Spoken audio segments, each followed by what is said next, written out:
पूरा वर्णन बताए। और हम लोग जब याद करते हैं तो कहे जो दृष्टि को रोक करके और तीसरी तिल में मन बुद्धि चित्त को लगा करके और हल्का देह ढीला करके और दृष्टि को रोकिए। दृष्टि जैसे ही जो है सके 10 मिनट रुकेगा, 5 मिनट रुकेगा, उतने दूर में आपको अनुभव होने लगेगा। तो धीरे धीरे दृष्टि रुकेगा तो घंटों 2 घंटा आप मालिक के सन्मुख हो करके आप देख सुन करते हैं। जब इसको जब वो बार बार कहे जे जब वो संसार से आए तो 3 गो आँख, 3 गो नाक, 3 गो कान, जो कि 2 गो चीज़ है। 2 आँख से आप इस संसार देख रहे हैं और उस प्रभु को पाने के लिए आपके अंदर जीवात्मा की आँख उनको देख सकता है। ये आँख से अगर कोई भी आदमी कहता है जो हमको भगवान मिल गए हैं, तो इस चमड़ा के आँख से भगवान उबान मिलते नहीं है। जब भी मिलेंगे तो तीसरी नेत्र से। और जो जितनी बड़ी उनकी क्षमता रोशनी, अब जैसे मान लीजिए कि आप लोग पूछते हैं जो जेठ का दोपहरिया का 12 बजे का सूरज का प्रकाश चौथा नाम में उनका रूप है। तो वो प्रकाश से ये तो आँख ही देखेगा तो चकचौंध हो जाएगा, कुछ लौकबे नहीं करेगा। उसको जब भी देख सकता है तो हम लोगों को पास में जीवात्मा में जो आँख लेके आए वही आँख से हम लोग देख सकते हैं। और ये साधना जो अब मान जाए एक प्लेट मैंने आधा न कहते हैं कि फॉर्मेलिटी निभाने से काम नहीं चलेगा। और दृष्टि को रोक करके और जीते जी प्रभु को प्राप्त करना है।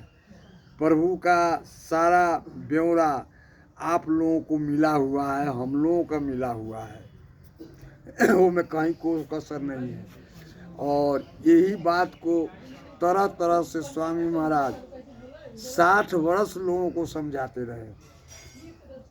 बहुत ऐसा चीज़ है जो हर सत्संग में हर बात सुनाए तो ये तो कोनो नाच या गाना बजाना है नहीं जो गाना वही बात समझाया जाता है। हाँ, चारों तरफ से और जो भी संत है यही बात को अपना अपना भाषा में समझाए। और फिर भी हम लोग समझ अभी तक ला नहीं प्राप्त किए, तब बुझिए अभी तक ला नहीं समझ पाए। और ये मेहनत करके ये कुछ दिन के लिए हम लोगों को मिला है। स्वामी महाराज कहा जो जीते जी अगर प्राप्त नहीं करोगे तो कर्मानुसार सजा मिल जाएगा।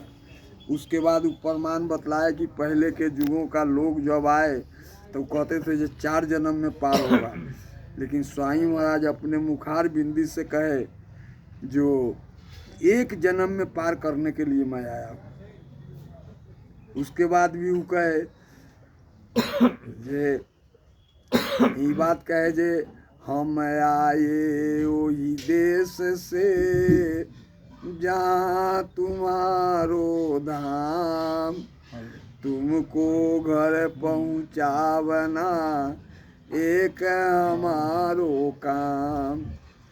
तो घर पहुँचाने के लिए बिना गुरु के साथ में लिए हुए एक पग आगे आदमी जीवात्मा आगे नहीं बढ़ सकता है। तो इसलिए दृष्टि रोक के और स्वामी महाराज को भी तो यहाँ तक कहें जो नहीं अगर साधन भजन बैठता है तो 1 घंटा बैठ करके खूब सुबह आत्मा से रो, मालिक का मौज होगा, खुल जाएगा, दीदार दर्शन हो जाएगा। ये सब बात तरीका बतलाए हैं। अब हम लोगों को जो जब समय बच गया है उसमें मेहनत करके और उस मालिक को प्राप्त कर लीजिए, मानव जीवन सफल हो जाएगा। अगर प्राप्त नहीं करेंगे तो फिर जन्म मरण का चक्कर में, और सच्चे घर अपने जीते जी पहुंच गए तो जन्म मरण से मुझे मोक्ष प्राप्त हो गया। इसके लिए कड़ी मेहनत करना पड़ेगा। और सबसे बड़ी की बात कहे जो साधन भजन में जो समय जो आप लगाते हैं उस साधन में जितनी श्वास आपका जो चल रहा है वो आपको स्ट्रोक में से उसका गिनती घटाया नहीं जाएगा। तो उनका इशारा हुआ कि जितना देर आप साधन भोजन करते हैं उतना ही आपको आयु लंबी होगा। माने 1 महीना में अगर 2 घंटा करते हैं तो 7 घंटा हुआ, 7 घंटा का मतलब हुआ 2.5 दिन। जब इस संसार में एक श्वास का पूंजी आपको कहीं इस संसार में कहीं से प्राप्त होने वाला नहीं है। आज जो माने महापुरुष बतलाए कि जो गिनती का आपका गिनती ही नहीं होगा, जितना देर पूजा करोगे उस सांस का। और उसके बाद वो भी बात कहे कि तुम लगन से जितना जल्दी करोगे और किसी का मजदूरी बकाया नहीं रखते हैं। जो जितना करेगा उसको मेहनत उसी घड़ी पेमेंट करते हैं। तो आप लोग को हम लोग सुने हुए हैं। तो इस काम में और समय बहुत ज़्यादा हो गया। हम वो एगो आप लोगों को ही सेवा में लगल थे। आप लोग साधना भजन किए, ठीक है। उधर स्वामी महाराज कहे थे जो भोजन प्रसाद भी जो बनाएगा उसको भी हिस्सा बराबर मिलेगा साधन भोजन में। शुद्ध है ना? बात तो अब सुनाओ अपने सुनाओ ना, टाइम है। सत्संग हमको तो 1-1.5 घंटा उधरे लग गया। आगे कहाँ समझ सुना ली। जाता। चाचा कहे के हई आगे जे मंथली के जे सत्संग होते तो 25 तारीख पड़े छे। अच्छा, एतबार 25 तारीख पड़े छे, फरवरी 25।